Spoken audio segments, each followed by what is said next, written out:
Bobby Jindal. He's from the America First Policy Institute, of course, former governor of Louisiana. I did not realize, but has a public health background. He was the Assistant Secretary of Health and Human Services for Planning and Evaluation under George W. Bush. Mr. Jindal, how are you, sir? Mike, it is great to be on the air with you. Thank you for having me on your show. Thanks for taking the time and talking about the super important thing that has been completely overlooked. Like, what a great opportunity COVID was to truly talk about health. Because now losing weight isn't just about like looking good or whatever. There's like a life or death, even more of an acute life or death motivation. But the public health administration, the public health world just completely missed it, right?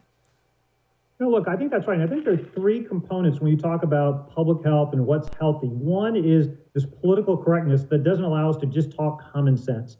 Secondly is this idea of personal responsibility and autonomy. And then third is what happens inside healthcare systems. And that is important. That's not the entire conversation. So on the political correctness, you're exactly right that, hey, look, when you and I were growing up, it was just common sense. Your parents would tell you, you can't watch too much TV, you can't play too many video games, you got to go outside and play. And that was, at school, you had recess and team sports. And that was just, you didn't need a doctor to tell you that. That was just common sense.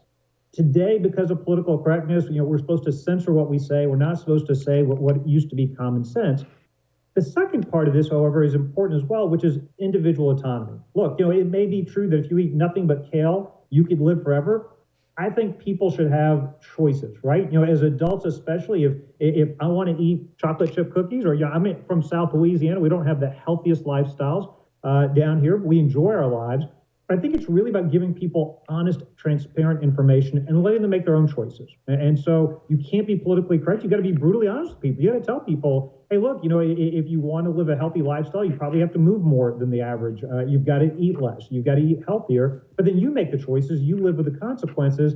And then finally, the third piece of this, which is the healthcare system itself, I do think we've got to move towards a healthcare system where people have more incentives and control, whether it's health savings accounts, whether it's the ability to choose their own doctors, or where, again, they've got choice, they've got autonomy, and they're in charge of their own healthcare. Yeah, I think that's right. I think that's the nuance of all of it. Where did the political correctness around obesity come from in this country? It's been talked about for a decade or so as being a major problem. But throughout COVID, you're not allowed to talk about it. Why not?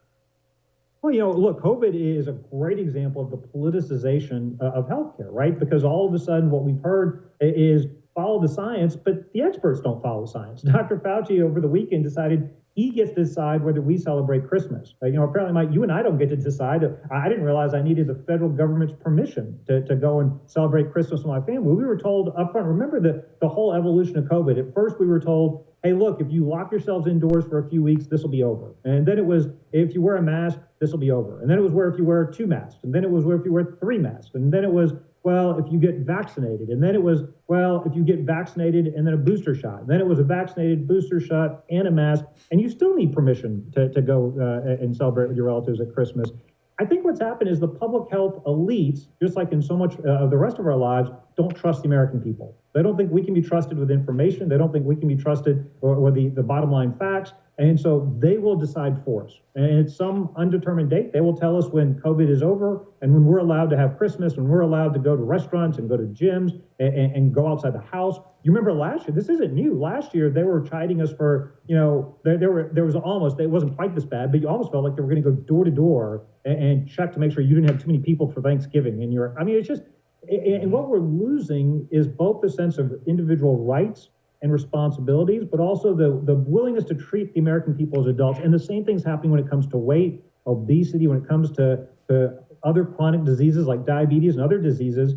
Let's just be honest with the American people. They're adults, they can handle it. We don't need government elites to decide for us.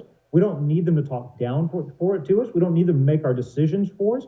Let us make those decisions. And sometimes you got to tell people things that are uncomfortable, but that's not what the politically correct want, because they won't. And make no mistake, this is about amassing power for the elites, the government elites, the media elites, the academic elites.